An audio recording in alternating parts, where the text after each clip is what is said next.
All right. Hello, everybody. Welcome back to Comp 2452. I hope you're having a great day. It is real slippery and slidey out there, so I hope you didn't fall down on your way in today. I nearly fell off my own steps this morning, so that was really great. First things first, I can buy lots of grammas now, and I can do lots of upgrades here. So I'm going to do that before I do anything else. And I have a lot of achievements here. So if I go down to stats, I've gained a bunch of achievements just leaving this sit over the last couple of days. So that's real fun. We haven't gotten to any mini games yet, but we're going to start to get to mini games because sugar lumps are starting to grow alongside our cookies here. Well, welcome back to Comp 2452. Today, what I want you to be able to do are a couple of things from review. So from Comp 2450, I want you to be able to think about designing and diagramming a domain model. So in class today, I'm not really going to talk about Mermaid. I'm kind of just assuming at this point that you all have some basic ability to do Mermaid class diagram stuff. The thing that I really want to focus on with class diagrams here is like the big picture ideas. So what are we actually trying to represent here? And I want to give you an opportunity to assess some examples of class diagrams that I've got up on the slides that I'll show you when we get to that point. I also want you to be able to sketch a flow of interaction, but again, I'm not going to talk about Mermaid here. I just assume that you're able to do Mermaid stuff yourself. We're going to take a look at the big picture stuff. I'm going to show you some examples and give you a chance to assess the quality of the flow diagrams that I've got in my slide here today. Closer to the end of class, what I want to do is I want to spend some time starting to take a look at using Node and NPM and starting to use Vite. We're not talking about TypeScript today. Just to be clear, that's not the goal. I really just want to be able to set up a skeleton project to give you a sense of what that looks like. And I want to also try to build in some stuff related to version control about this. So to give you some kind of introductory stuff with version control. I'm not going to dwell on version control in this class. I'm going to try and demonstrate it briefly when I can and when it's appropriate, but the real class to do version control stuff in is Comp 1002, which I strongly recommend that you take when you get a chance to take it. Yes, it's a 1000 level class, but that doesn't mean you have to be in first year to take it. You can take it at any point in your degree. You can be in fourth year and take it. And I've had a bunch of fourth year students taking it, and I don't know, really kind of surprisingly, and maybe also a tiny bit depressingly, the fourth year students are the ones that come out and say, hey, I actually learned a bunch of stuff in this course. So I think it's worthwhile taking if you get a chance to take it. But I will try to build in some version control stuff in class when it's appropriate. The last thing that I want to do today, and again, closer to the end of class, is I want to start thinking about beginning to implement simple graphical user interfaces. The context for this today is very much just, what the hell is HTML? That's all I really want to focus on today. We're not going to be thinking too much about building anything. I really want to use the skeleton project that we're able to build with Vite to take a look at one of the HTML files in there to give us a sense of what that looks like. So I'm not going to really be building any HTML stuff up from scratch, but we'll take a look at what a semi-complete example looks like in terms of the kinds of things that you could expect to do throughout this class. Before we get to any of that, I'd like to take a look at some of the stuff that you told me that you are looking forward to doing in this class this term. I'm going to switch to using the document camera in class. So the things that I'm showing aren't going to show up in the live stream, but I'll try to read aloud what it is that I'm looking at for everybody in the room. So some of the things that you said you wanted to be able to do, wanted to get out of this class.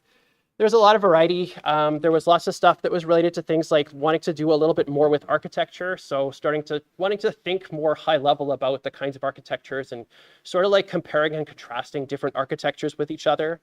There was other things like focusing on things like full stack development, being better at coding and design, some basic stuff with planning. Lots of people were wanting to do stuff with GUIs. We're going to do that, so I'm really happy to hear that you are looking forward to that. But the first thing I wanted to share with you directly, was the complaints, which are fair, which are super fair. I want feedback to be returned in a timely fashion. It should not take as long as Comp 2450. That's fair. That's very, very fair. We learned some lessons last term. I learned some lessons last term. And I don't want this to take as long to get feedback for you. And there are a bunch of things that have changed in terms of the way that we're delivering this course compared to last term that will help with that. One is that the ratio of students to grading staff are quite a lot smaller than it was last term. We're going to have fewer assessments per grader, and that kind of means that it's going to be something that they can get to faster.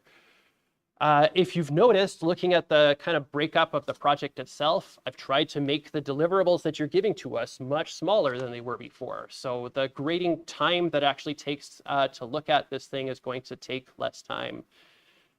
We still have a lot of grading staff, but they are all different. They're all different this time. Every grading staff person that we have for the course this term is going to be different than last term. So there are a lot of differences between what we did last term and what we're going to be doing this term. This complaint was basically the same, and again, that's fair. This complaint was about working lecture videos. I said this in my own section last time, and I'm not sure if this person was in my section last time, but I don't ever look at the live streams after class. I don't want to sit and listen to myself for an hour and a half to make sure that there's no glitches in the audio or anything like that. I have noticed that when I'm starting OBS this term that it's like green correctly the whole time in this class, and for whatever baffling reason, this room that was probably built in 1993 seems to have better Wi-Fi than the building that was built in 2003 over in E2. So I'm hoping that's the case, but unfortunately, the lecture streaming is a best effort thing. Like I'm going to do my very best. I really want to make sure that that's something that's happening, but if the streaming is not working, please tell me. Just send me an email. I'm not going to be mad at you for telling me that my streaming stuff is not working. If my streaming stuff is not consistently working, then what I want to do is like switch from streaming to just recording. I'll record it on my laptop and I'll upload it after class because I know that uploading works correctly. So if you are finding that there's any examples of that, any issues with that, then please please make sure that you're letting me know, because again, I just don't want to listen to my own self talking for a bunch of time because I'm in my head the whole day. The last one wasn't really a complaint. I actually appreciated this one. Do more stuff like Comp 2450, even if it takes up a lot of time. I'm trying to focus the project this time. I'm trying to focus it. We're focusing in this course on depth over breadth of features. I want you to be able to implement a feature like fully using a lot of new technologies that we're thinking about this term. And that kind of means that I don't really want us to have to worry too much about having 6,000 different features. I want us to focus on like building up this small thing, but going all the way through doing things like building a complete UI, using a completely different programming language, learning another new programming language in the form of SQL, and kind of working through that way. I got to keep these in order because I want to share these also with the afternoon section. Some of the other things were about architecture, so I'll share just one or two of those. I want a project structure which allows me to work incrementally rather than in large bursts. What I mentioned last class was that we're going to try to do this idea of full stack development, and this is more like what people do in industry than what we were doing last time. The way that we structured the architecture last time was kind of out of a necessity in terms of like, let's ramp ourselves up towards something bigger. But now that we have a sense of what all those different layers actually look like and what they're responsible, doing this full stack development thing is going to give us the ability to kind of focus our efforts on one small thing and then build incrementally larger stuff after that. Some other things about stuff that was like related to design choices with more practice making important design choices. So that it can be structured smartly and conveniently for future use. Again, full stack, I want to try to make sure that we're doing the architecture that I'm suggesting that you're using, but the purpose of this in terms of the full stack development is that we should be able to build on this as opposed to having to make major structural changes as things are going on.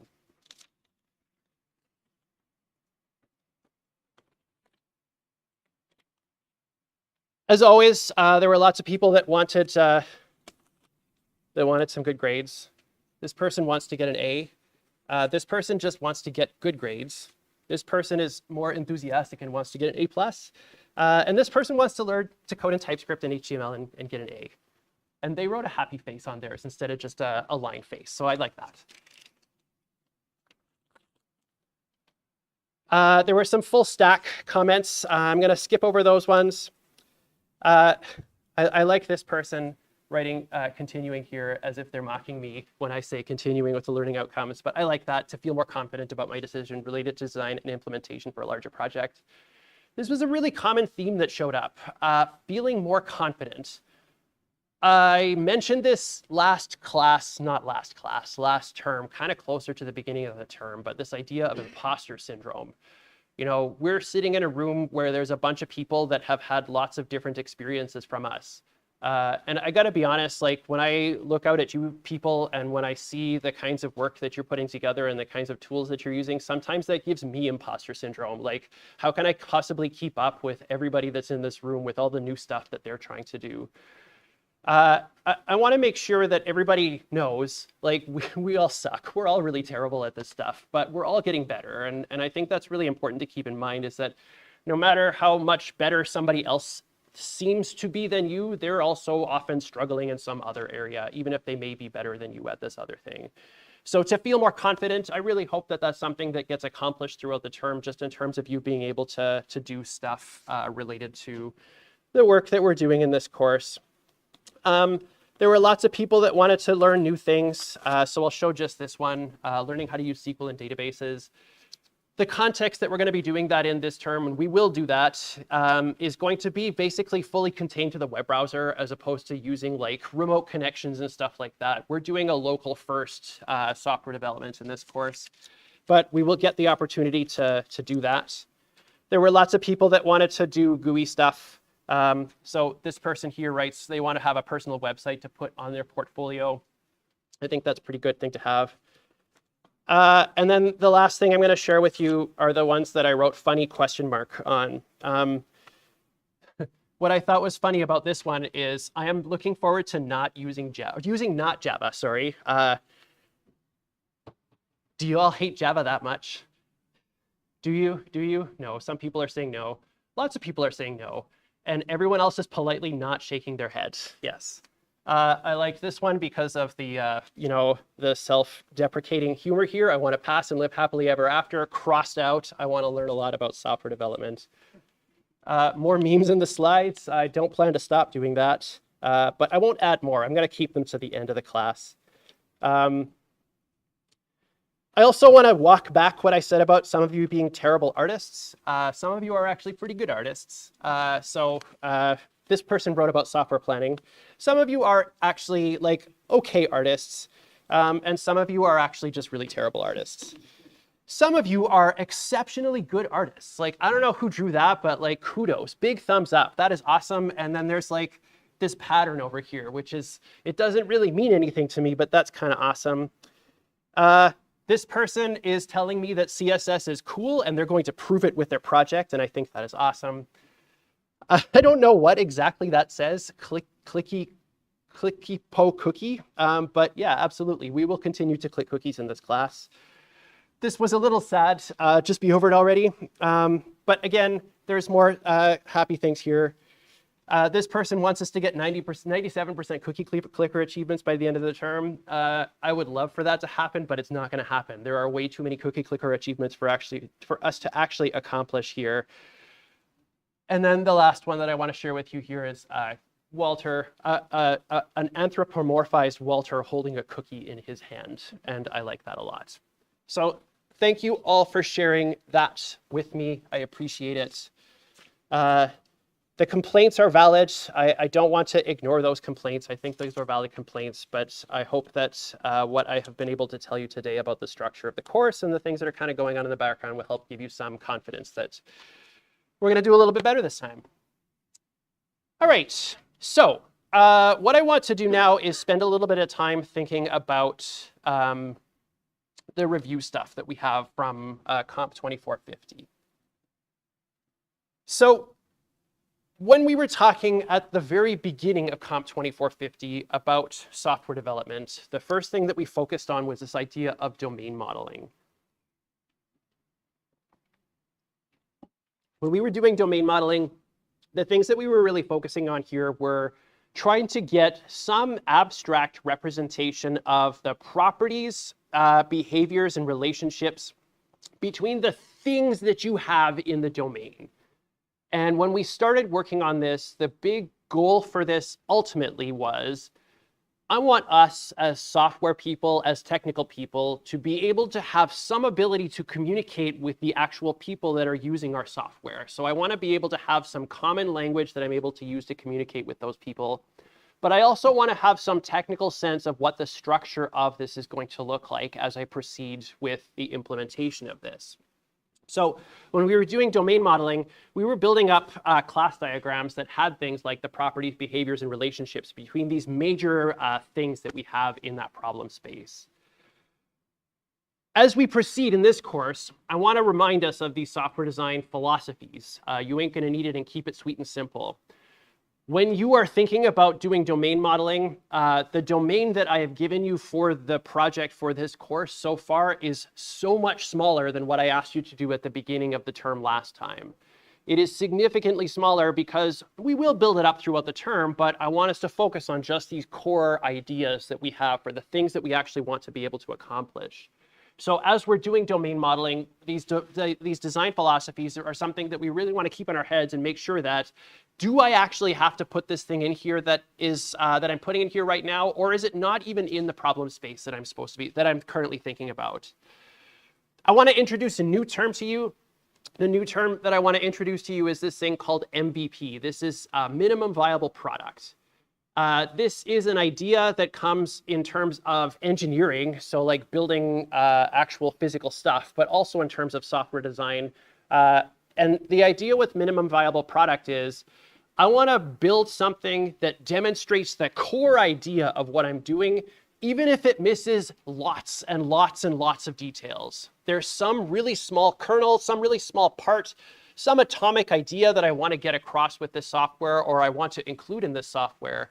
How do I make sure that I get that across without worrying about any of the details that are related to that? I'm going to show you a couple of examples of what I mean by that as we get through this.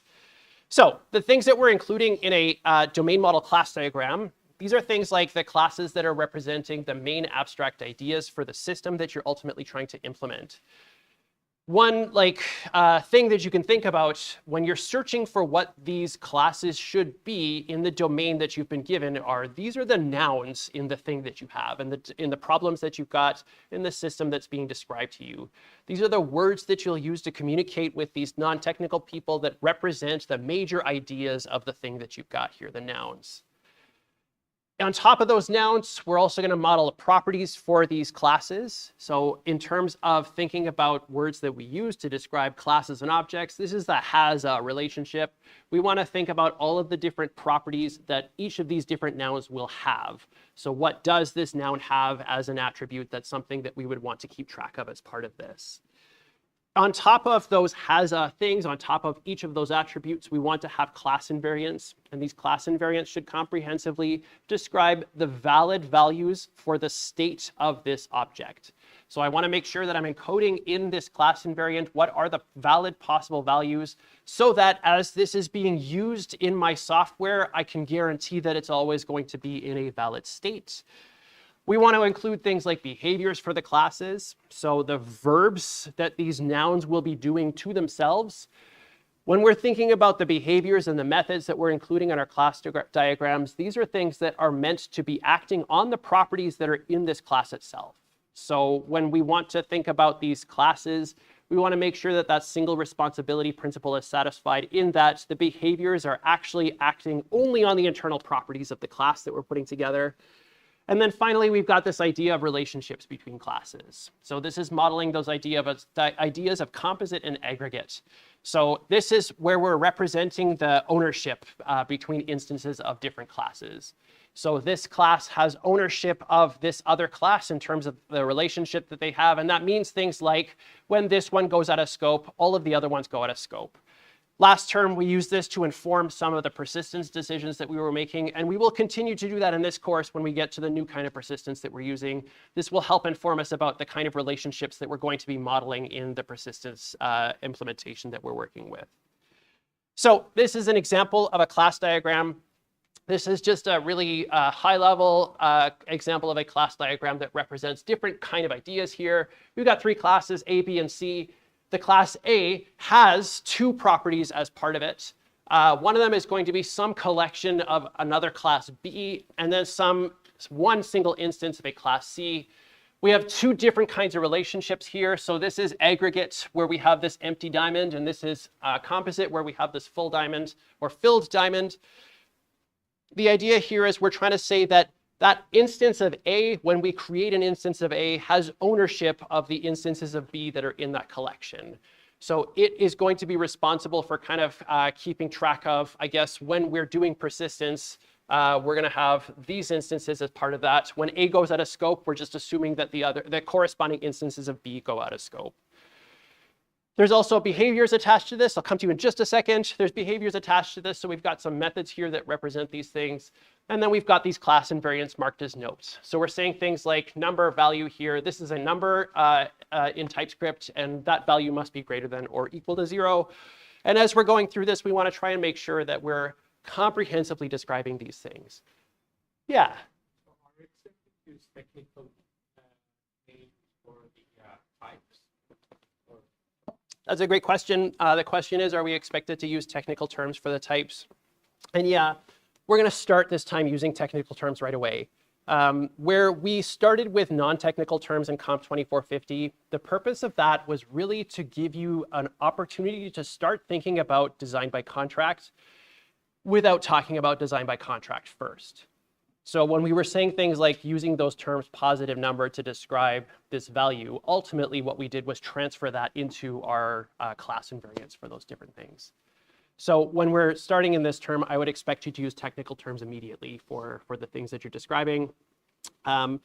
And then when you're describing things this term, I'd expect you to start using some JavaScript and TypeScript types as opposed to Java types. So I've tried to do that here where I've got array here as opposed to a list or a collection. And number is the actual type for numbers in JavaScript and TypeScript. Yeah, that's a good question. Any other questions about this so far? Yeah.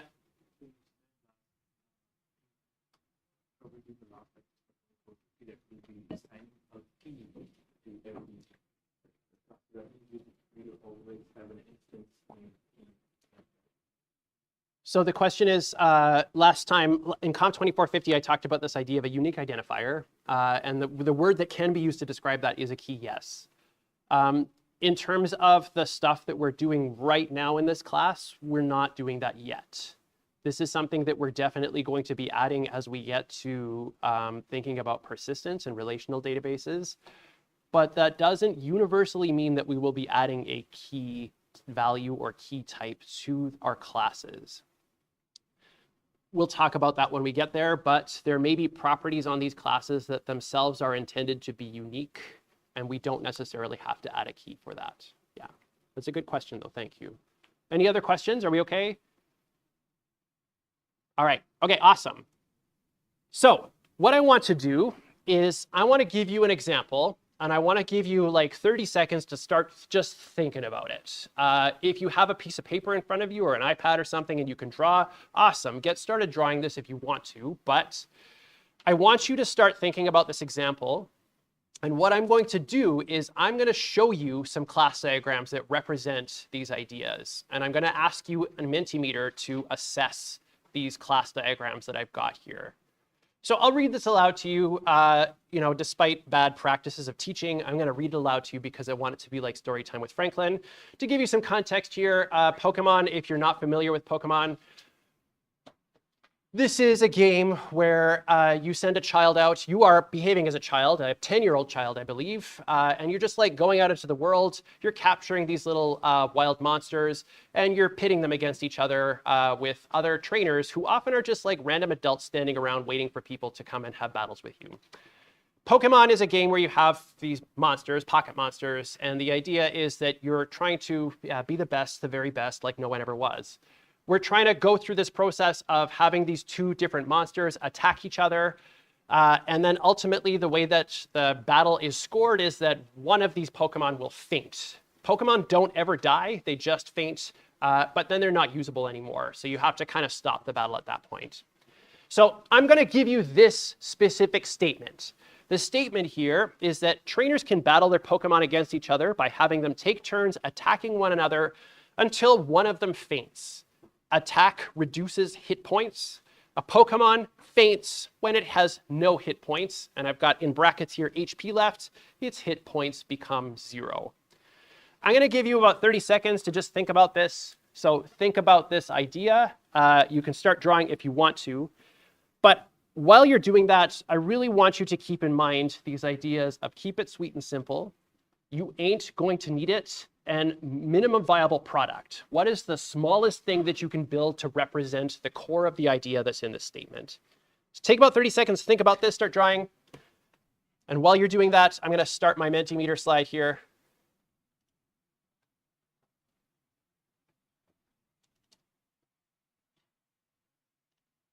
I'm going to pop back here.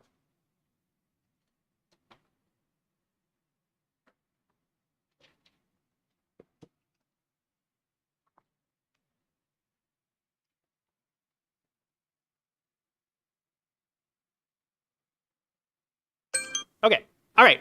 So I'm going to show you some examples. I want to show you these examples, and I want you to assess the quality of these samples. So I've started the Mentimeter. I'm going to hold this up here for a second, but I'm going to switch off of this, and I'm going to put up the example for like a minute or two to give you a chance to take a look at what that looks like. So we'll hold this up here for about 20 more seconds. And then I'm going to switch to my slide that has the sample that I want you to assess.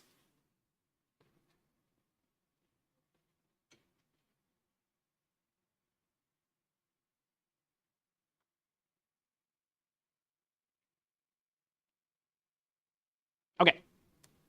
Here's my first class diagram. And I'm just going to very quickly switch to the Mentimeter slide. And what I'm looking for you to assess about this are the properties and behaviors of this class diagram. So thinking about the class properties of each of these different classes that we have here, does this have too many or not enough, or is it somewhere in the middle where it's just right? I'll give you 30 seconds to do this assessment.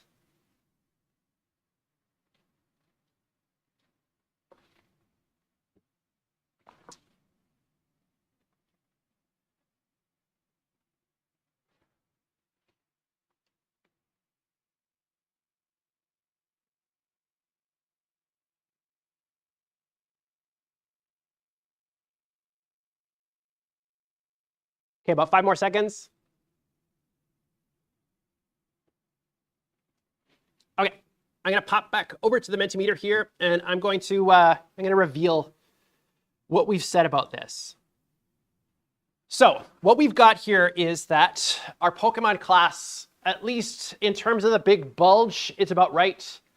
Our trainer class is skewing toward too many, and our attack class is skewing toward not enough pretty strongly.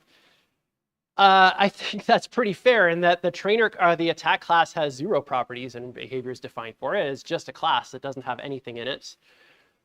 The trainer class, I overall want to agree with the structure of what this, I don't know what you'd call this bump looks like. It's skewing toward too many as opposed to not enough.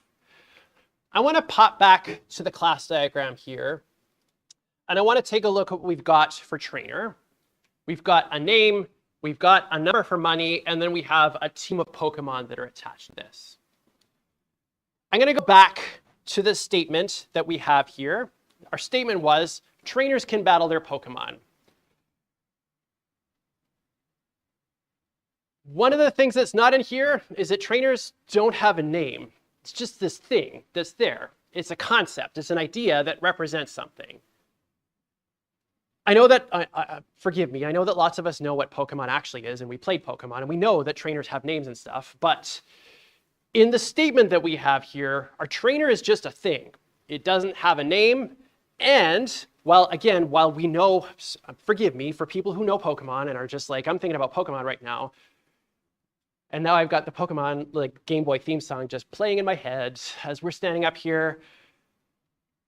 Trainers don't have money in this statement. There's nothing about money. There's no transactions that are taking place. I'm not getting any money from this battle because I didn't say anything about money. I know that in Pokemon, when you play it, you get like whatever that symbol is that represents the gold pieces, I guess. I think it's GP in Pokemon. I don't know. I don't remember. But there are money in the game. But in the problem statement that we have here, there is no money. There is no money. I'm going to pop back to Mentimeter here. And we've got trainer class properties is kind of in the middle, but skewing toward too many. And so that's why I agree with you. In terms of the problem statement that we have there, our trainers don't have a name and our trainers don't have money. So I think that they have too many properties. They do have a team of Pokemon. We did say that in the problem statement. So they do have Pokemon, and so I think that's a valid thing to have here. Pokemon in the middle. I'm going to pop back to our class diagram. And Pokemon here have a collection of attacks or, that are called moves. It's got some number that's called max HP, a number that's called current HP, and a string that represents the nickname for this thing. I'm going to go back to my problem statement here. There are 4 properties that we have in Pokemon right now. There's the list of attacks. These are the moves that the Pokemon can do. Our problem statement here just says that they take turns attacking one another. It doesn't say anything about moves. It just says they attack one another. And again, forgive me, I'm doing this on purpose. There's context in some of our heads that is, I know what the Pokemon game looks like, and I know that when I do an attack, you have to choose from one of these things. But the statement that we've got here really just says they attack one another. There's no more additional details than that right now. As we proceed and we start thinking about this and we implement it and we show it to someone, we have a minimum viable product that has these 2 things that are just, slapping each other constantly and never actually changing the way that they do anything. And the person that we're giving the software to says, hey, that's actually not detailed enough. They should have choices about what they're doing. That's when we can start to add this idea of moves. But for now, in the problem statement that we've got, that's not there. The other thing that we don't have here is that Pokemon don't have names here. In the problem statement that we have right here, a Pokemon is just part of the team that our trainer has. We haven't stated anything about how to refer to the Pokemon that we've got here. It's just going to be something that is part of a trainer's team. That's basically it. The last 2 properties that we've got are current HP, hit points, current hit points, and max hit points, or max HP. Current hit points is absolutely necessary based on what we've got here. We're describing this idea that we're going to reduce the current number of hit points until we get to 0. But what we haven't said about this is that there's a maximum number. We haven't talked anything in this problem statement about restoring the health of a Pokemon. If we add an idea here of, I need to take my Pokemon to the Pokemon Center to see Nurse Joy so that she can restore them back to full health by putting them in that little egg cooking machine, then we can start thinking about max HP. But as it's stated in this problem statement right now, our Pokemon don't have a maximum health. They just have a current health, and it can go down to 0.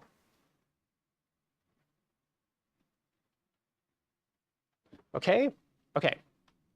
Yes.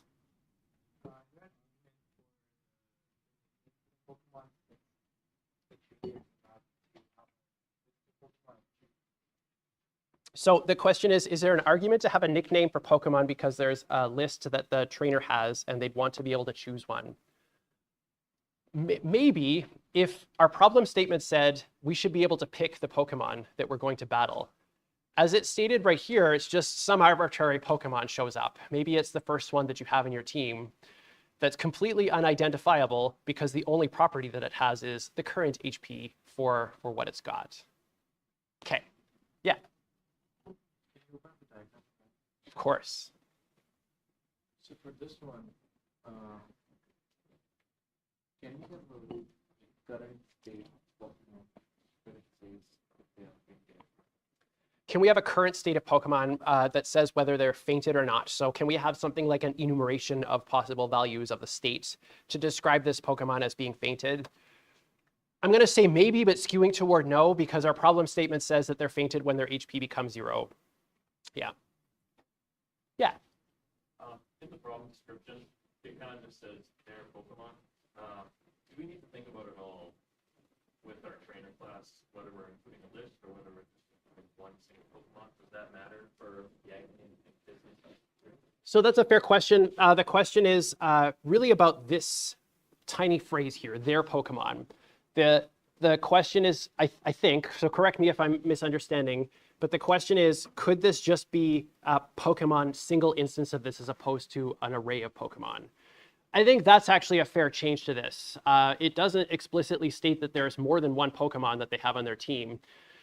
Implicitly in my head, the word team implies that there's more than one, but I think that's fair. I think that's really fair to just say that a trainer can have a Pokemon and not have a list or an array of Pokemon as a team for this. Yeah. Okay. Sure. So also you mentioned a new class as attack. That is a verb, not a noun. The word attack can be a verb and a noun. I want to choose an attack, and that makes it a noun. I'm going to attack somebody. That's changing it into a verb. Yeah. Yeah. Okay. Yeah. Why should the Pokemon have the responsibility of doing that attack on other Pokemon? Why should the Pokemon have the responsibility of doing the attack on a Pokemon?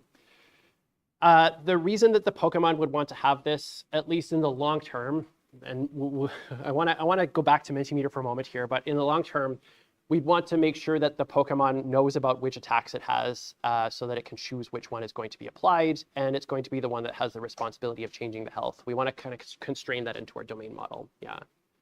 Okay, so I'm going to pop back to Mentimeter here.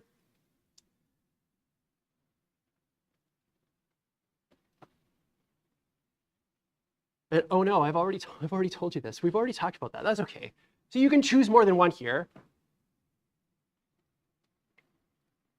That's a nice little animation that it's got here. I'm going to give you 10 seconds.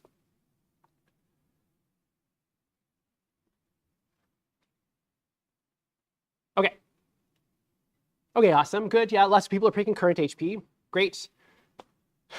Oh man, I messed up the order of this. That's okay. I'll give you 10 seconds to answer this one.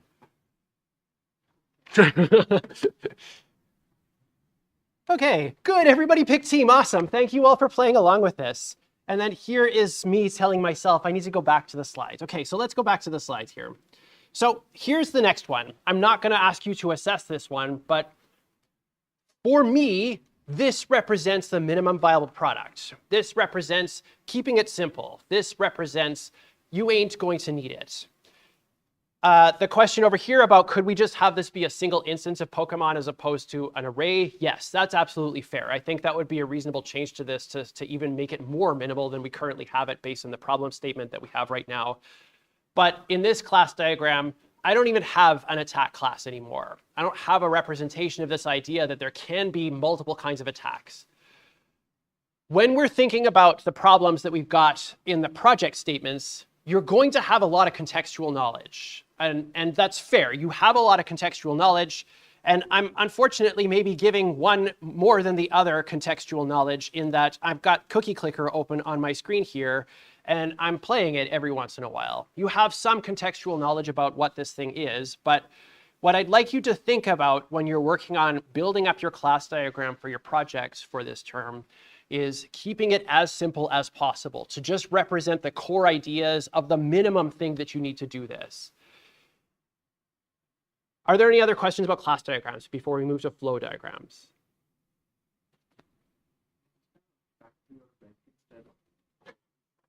Can I have purchased a factory or a bank? Well, I can only buy one because I can't afford them yet. If I go to one here, I can't actually afford anything because I'm not making enough cookies right now. But I've got 50 farms. Yeah. I told you not to. I told you not to start playing it until after. Yes. You still need to worry about That is a super fair question. Thank you for asking that. As we proceed to TypeScript next week, what we're going to find is that the compiler forbids us from having null pass to these things. And so it's very reasonable for us, considering and assuming that we are doing this entirely in TypeScript. So for us in this class, we're doing everything in TypeScript. That means that we can't pass a literal null to something unless we explicitly say we want to allow a literal null to be passed or an undefined value to be passed. If we were in a state of interacting with JavaScript libraries, that would change my answer to this. But we're not in a state of interacting with JavaScript libraries. We're not building a library that will be used by other JavaScript libraries where it's not a compile time error to pass null. We're focusing entirely on TypeScript. Design by contract, briefly, reminder is they're really to help supplement the type system that we have.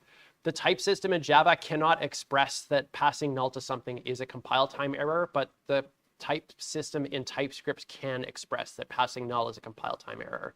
So we don't really have to worry about checking that. Unless you start to do weird things like using the eval statement to generate a null and then pass it to something, but that's not something I'd expect you to be doing in this class, yeah.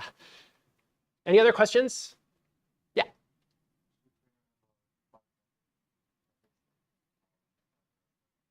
Should the trainer class have a fight method? In this case, I'm going to say no, because in this problem statement that we've got, the trainers don't actually do any fighting.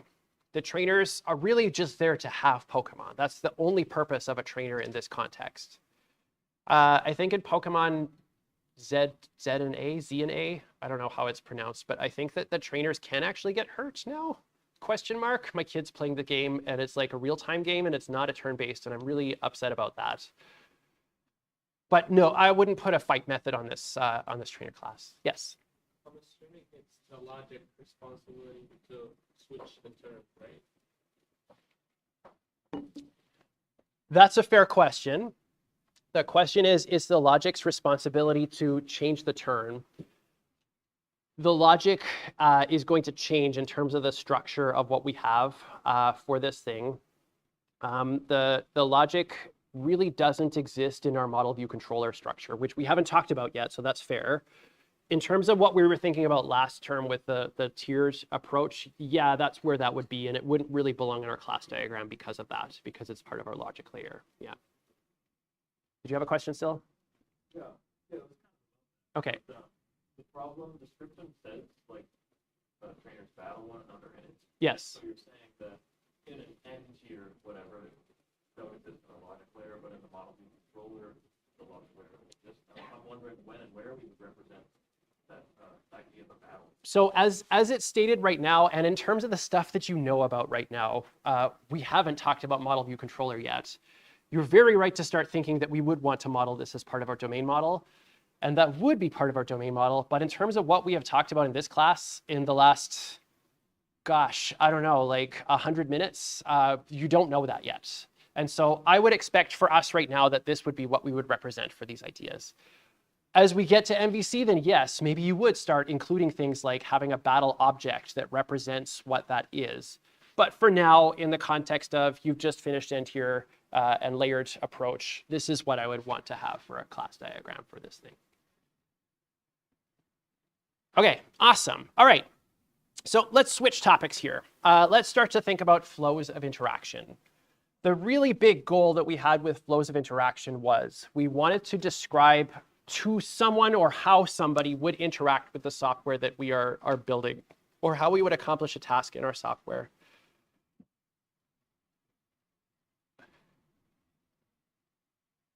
Okay, sorry. So we want to really demonstrate how somebody's going to accomplish something in our software at a really abstract level.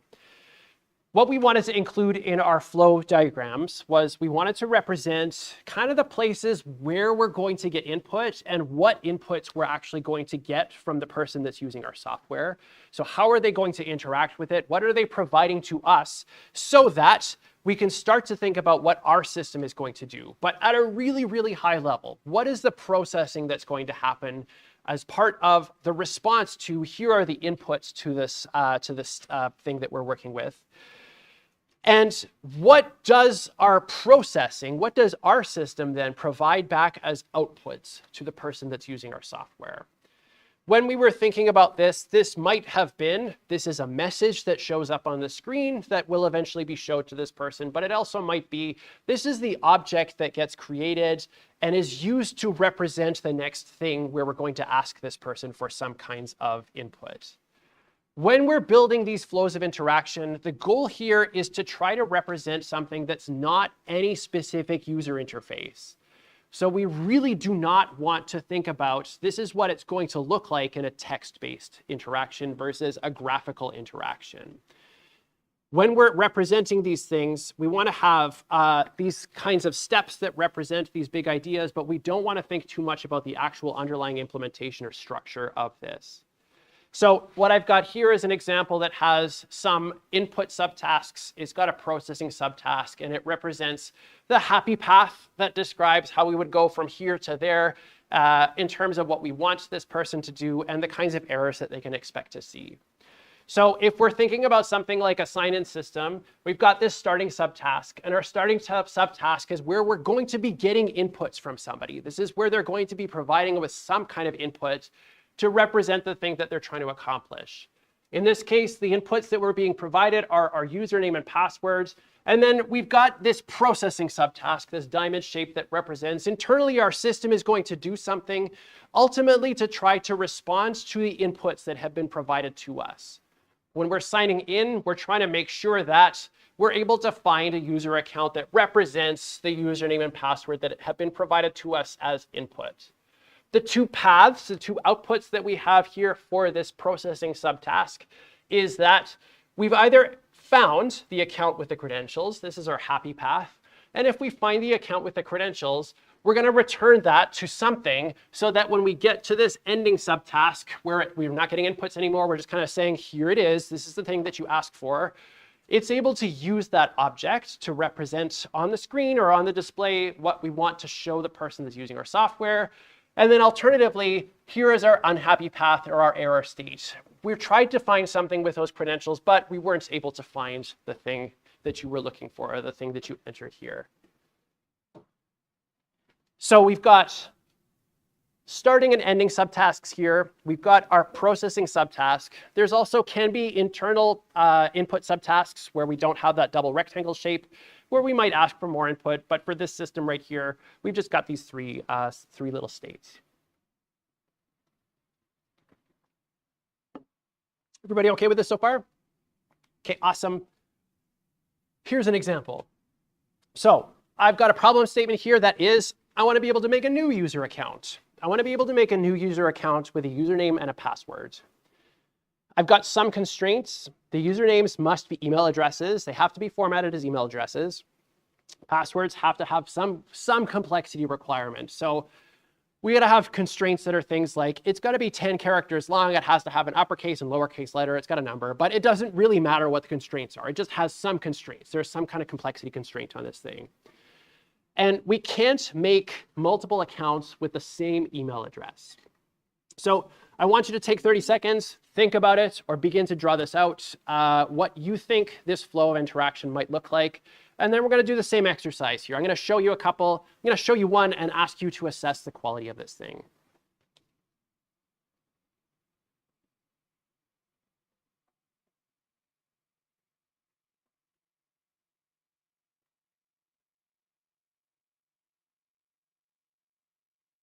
You can also feel very free to talk to your neighbor if you need to talk to them about this.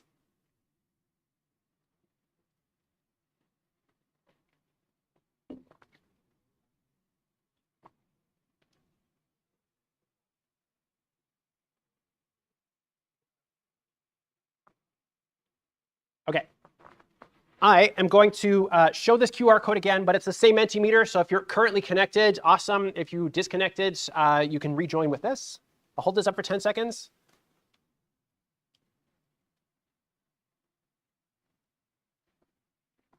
OK. I am going to move to the next slide to show you my flow of interaction.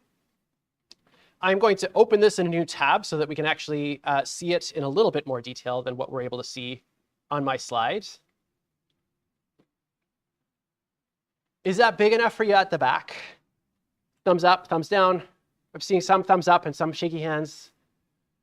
It's fine if you can't read it in detail. I'm going to pop back to Mentimeter for a second so that I can switch to the next slide. Thank you for going back to the slides.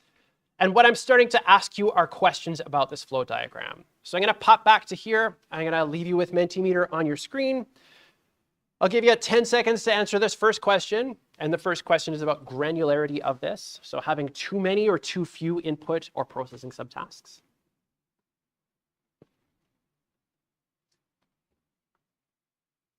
OK, I'm going to pop back to Mentimeter now. I'll give you 10 more seconds.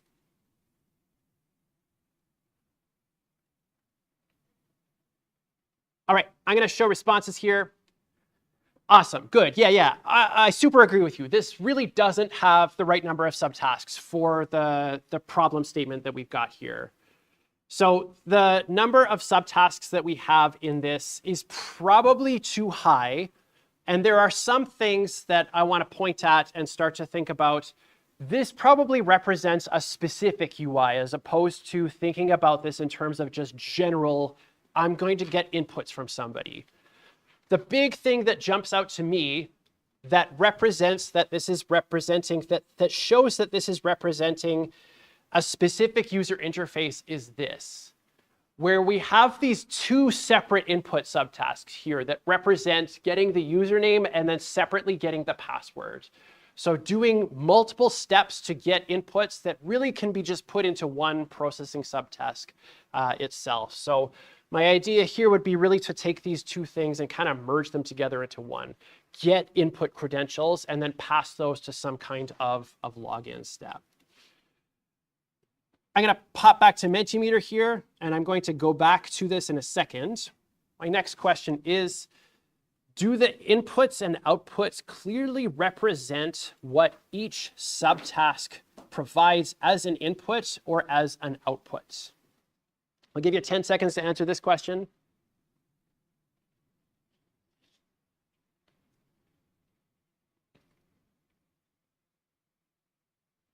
OK, I'm going to pop back to Mentimeter here.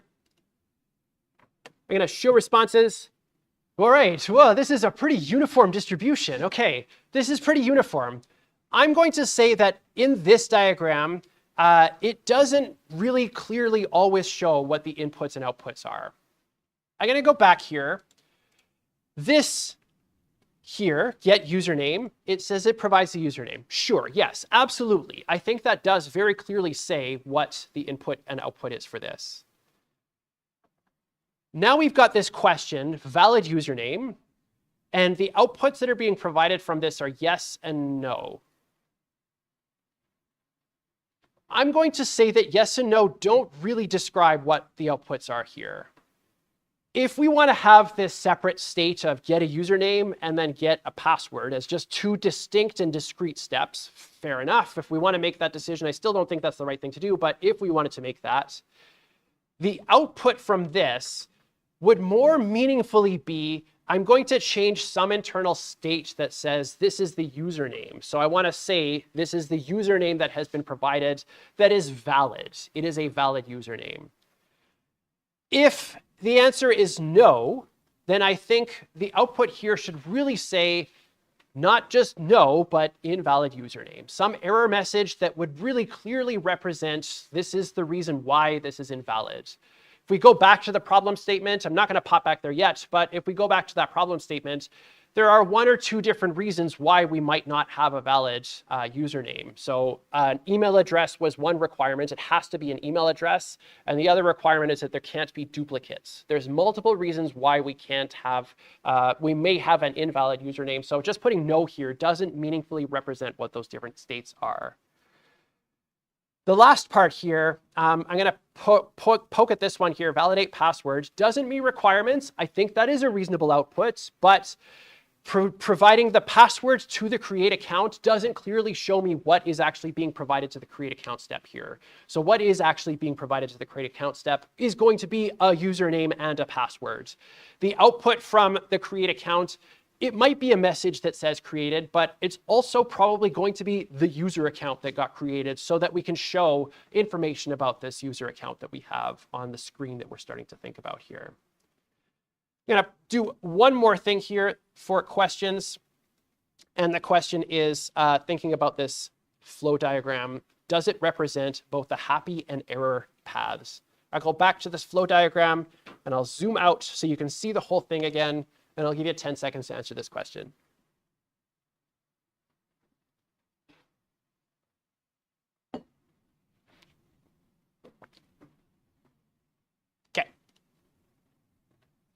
I'm going to show responses. Yes, I would actually agree with you. This does reasonably represent both happy path and error states. It shows like different paths that would represent this is a case where you might have entered something that's invalid.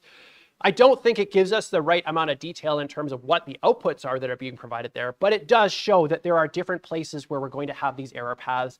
And it does ultimately show, yes, you've successfully created a user account. You've accomplished this subtask that we've asked you to be able to accomplish. Yeah. So is it reasonable to remove that AMPA and just point back the PA account? Yeah, so I'm going to show you on my next slide here. This represents more realistically what I would expect to see for something like this. So this one doesn't have that failed account state. It doesn't have this ending subtask that just says, no, I wasn't able to create this account. This is now going to be something that will just go back to the existing starting and ending subtasks that I have for this. So for me, I don't want to think about the kinds of user interfaces that I'm going to be using. So I'm going to start at this create account screen. And at some point, I will provide username and password. With a text-based interface, yes, these are discrete steps. But with a graphical user interface, you're probably putting these on the same page. They're going to show up, and you're just going to type them in, kind of like most of the other login systems that you may have used as you're logging into something or creating an account with something. The create account subtask here now is going to be this processing thing that's like going through the process of doing all the validation that we need to do, and it will give back these different error states. So we have this password complexity error. I've validated your password. It is not valid. I've checked to see if there's already a username with this, an account with this username, and yes, there is one. Or I've already checked to see if your email or the username that you've entered is or is not an email. When you implement this with text-based stuff and with builders and things, like, yes, some of these things are going to be done at different steps, but ultimately this shows the flow that we would be expecting to see in terms of creating a user account. The final thing that we've got here for our create account processing subtask is that it produces the account itself as an output, so that when we show that the account has been created, there might be some success measures there, but we can start to show properties about the account that we created. Yeah. Wondering if it's important for us in this diagram to distinguish the three different kinds of errors with three separate lines, or they all point to the same. That's a fair question. The question is about really about these three different error states and trying to decide whether or not we should show each of these. And I think your question is also partly, can we just collapse it down into one? There is an error that's happened. When I'm thinking about these things, I want to know what all the different possible ways are for me to go back to here. So I do want to actually represent each of those separately.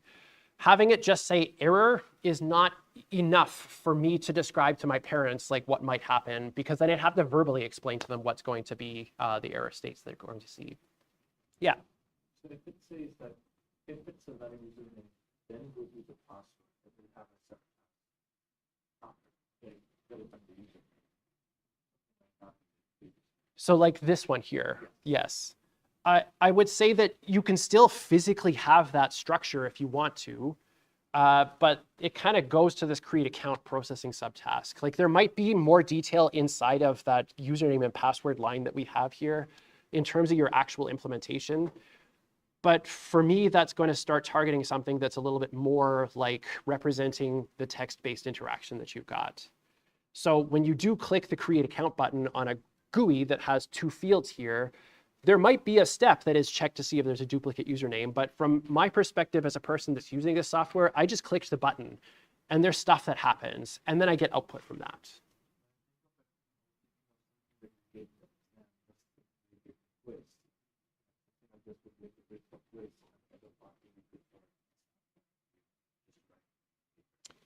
This is what I'd be looking for in either case. Something like this, yeah. Any other questions about this? Yeah.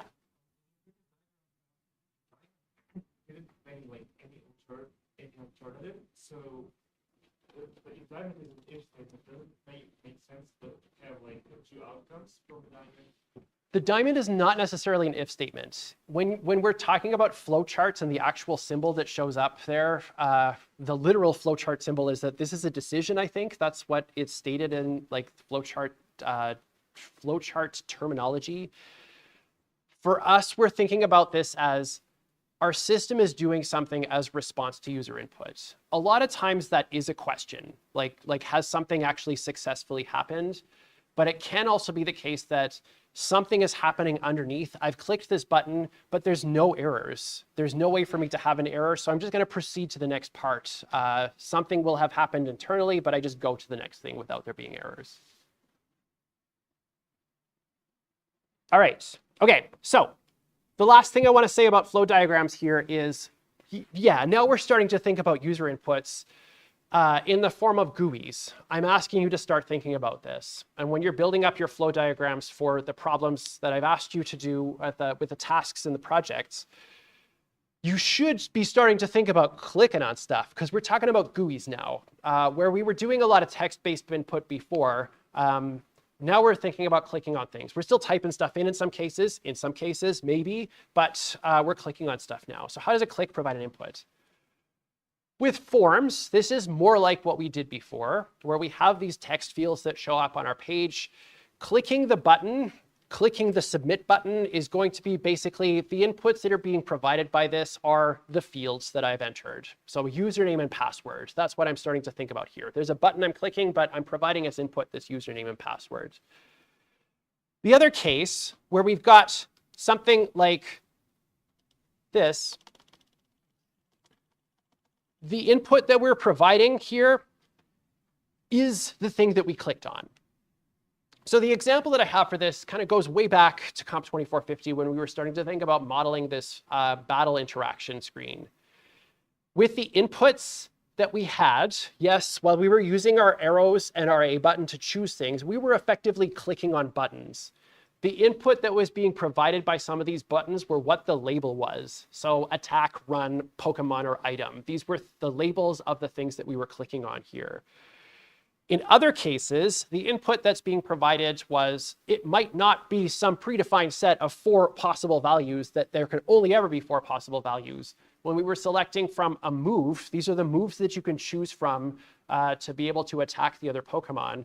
It might be the move itself that we've clicked on. So there's not a predefined label. It's just going to be, this is the thing that I'm passing for processing further.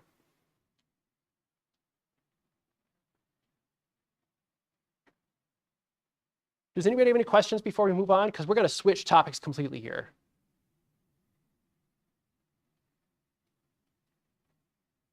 Okay, awesome. All right. Let's talk about graphical user interfaces. As I mentioned, in this course, we're going to be using HTML to do this. And so a very good question that everyone should have is, what the hell is HTML? So let's spend a little bit of time talking about that. And then within the next 10 minutes, we should be able to actually try to get our terminals open and start interacting with a project with our command line. So what the hell is HTML? For the record, this picture here, this is a kind of computer that's called a Next Cube. Has anybody heard of Next as a company?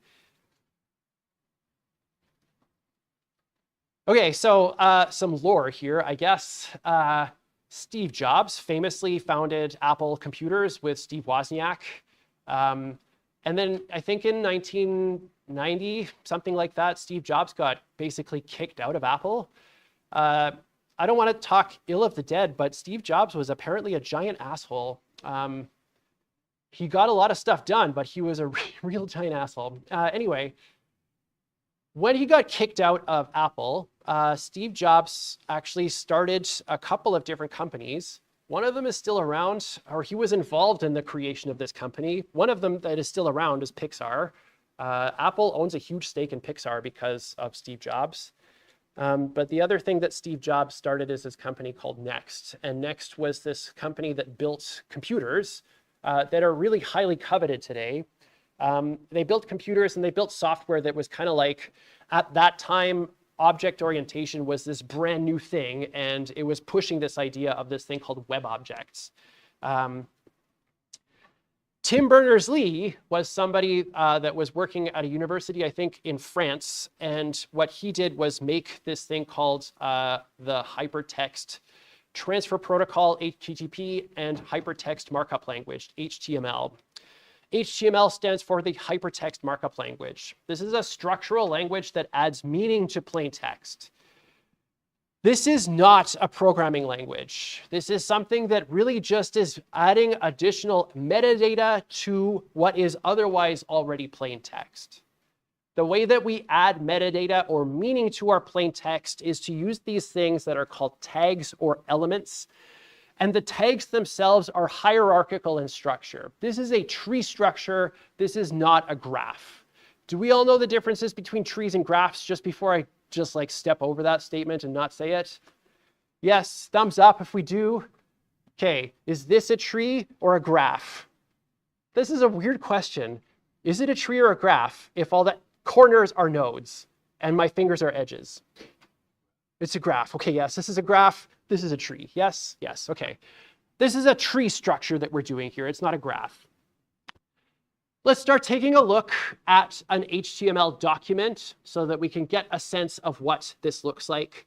If you want to play along with me and you've got this software installed, this is the command that I'm going to be using to create this project, the skeleton project.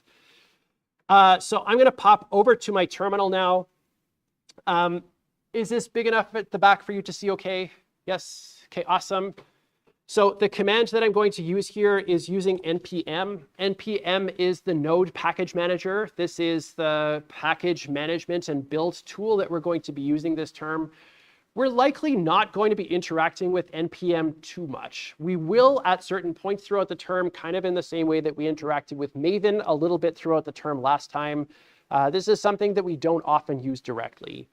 With npm, what I can do is I can create a new project. I can create a new software application using this create. And what it does is it will go and look at its repository, and it will try to find something that has a certain name, but these certain names packages really represent a skeleton structure of the project that you're going to create using certain tech. We want to create Vite at latest. So what I want to do is I want to start a Vite project, and the one that I want to start with is the latest version of this software. I want to start from whatever the newest version of this thing is, as opposed to a specific version. We're all starting this at around the same time. I don't anticipate there to be any major version changes within the next week or so with Vite. So we're just going to start with Vite at latest. I'm going to press enter here, and it's going to start to ask us some questions. Is it okay to install this thing? Yes, I'm going to hit enter on my keyboard. Now it's going to ask us for a project name. So kind of like with Maven and IntelliJ, we have to provide a project name. I'm going to start 2452 Amon because, surprise, this is what I plan to do for the rest of the term. And I'm really sorry if you hate Pokemon, but you're just going to have to deal with it. This is the project name I want to have. Next, we get to choose a framework. We're not using a framework in this course for building our applications. I welcome you to check these things out on your own time, but we are explicitly not using any framework for building software in this course. So I'm going to choose vanilla here. We're not using a framework to do this. We are going to be using TypeScript. You can also use JavaScript here if you want, but we're going to use TypeScript. And I'm going to say no to this roll down Vite experimental. This is not something that I want to do. Then the last question is here, do you want to install everything and start npm right now? Yes, I do. So I'm going to press enter on that. It's going to start installing dependencies with npm. And then eventually what it's going to do is tell me that it's up. There are certain things that we will not talk about in this course. We are not going to talk about what HTTP is. We're not going to talk about networking. This is something that is necessary for us to use, but we're not going to talk about it. We're not talking about networks. We're not talking about web servers.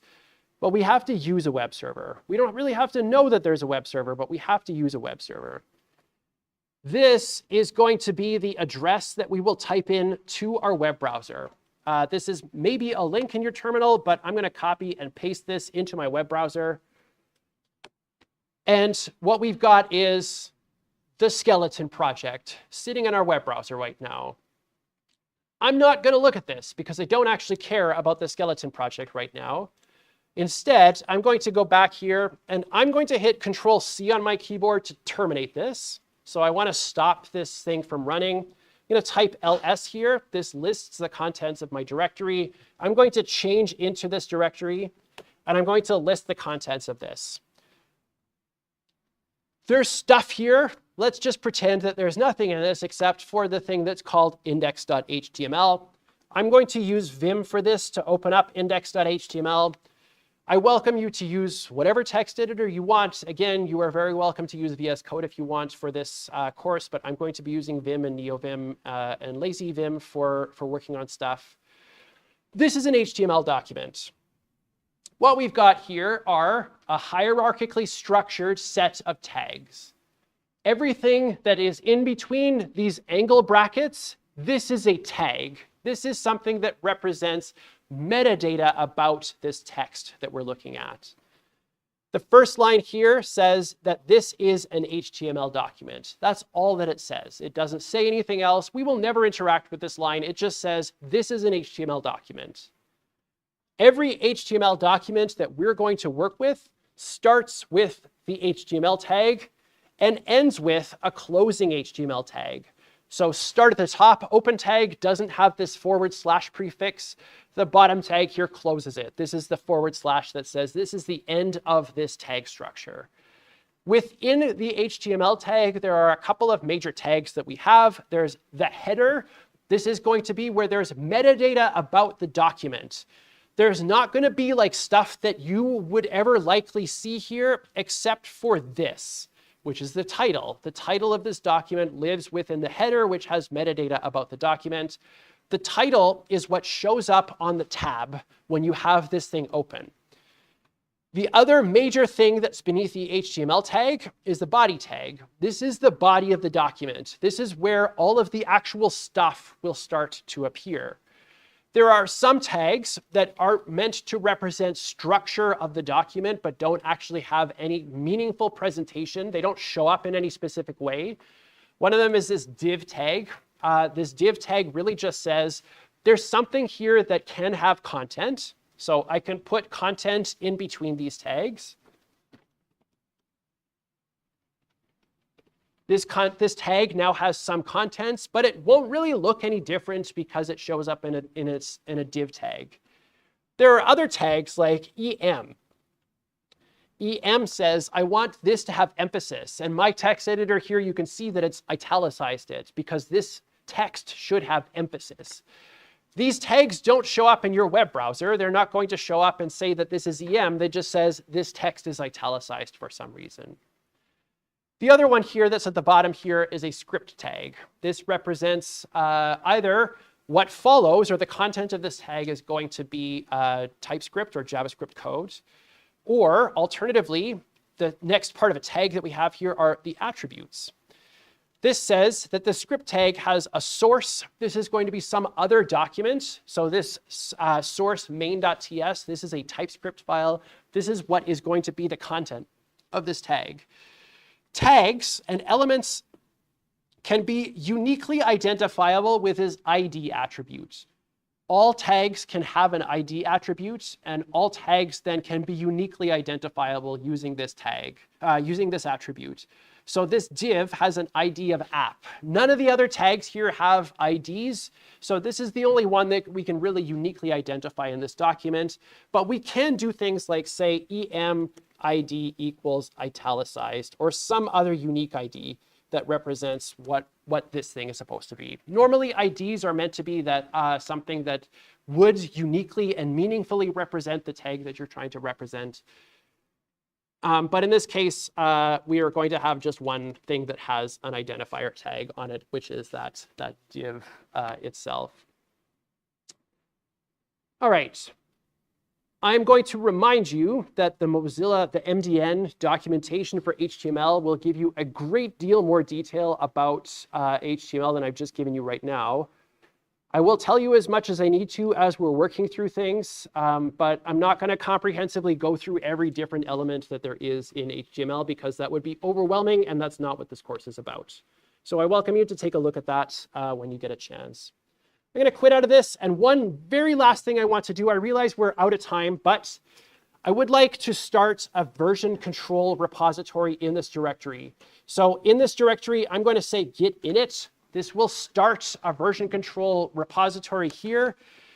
I'm going to say git status. This will tell me what things are here. I need to add these things so that they can be staged for commit. So I'm going to say git add dot. This will add everything in the current directory. If I say git status again here one time, it now says all of these things are ready for commit.